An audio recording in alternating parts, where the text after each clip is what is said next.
Hello সবাইকে, কি অবস্থা সবার? আমি তো অনেক বেশি ভালো আছি, মাঝে মাঝে খারাপও থাকি। বাসায় শুয়ে বসে বোর লাগছিল। রাতে আমার কেন যেন মনে হলো আমি একটা ভিডিও করি স্কিন কেয়ার। অনেকদিন স্কিন কেয়ার করি না। অনেকদিন আগে একটা পিম্পল হয়েছিল 5 মাসের মতো, সেটার দাগ এখনো রয়েছে। এই পিম্পলের দাগটা 2 মাসের মতো হয়ে গেছে, এখন আমার ফেস থেকে যাচ্ছে না।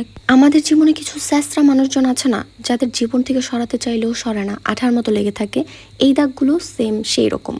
এদের নিয়ে আর আমার বলার কিছু নাই। তুই ভাই তোর মতো ভালো থাক, আমি আমার মতো ভালো থাকি। স্যাঁচরামি করে আর কতদিন? সো এখন বাজে রাত 2টা, আর আমি জানি না এখন আমি কি করতে বসেছি। আমার কেন যেন মনে হলো আমি একটু স্কিন কেয়ার করবো, আর এটার ভিডিও আমি করব, আপনাদের সাথে শেয়ার করব। তাই আমি চট করে বসে গিয়েছি। কিছুদিন আগে আমি আরঙার থেকে উপটানের এই ফেস প্যাকটা নিয়ে এসেছিলাম। এটার অনেক উপকারিতা রয়েছে, মুখের কালো দাগ দূর করবে এবং ত্বক উজ্জ্বল করবে।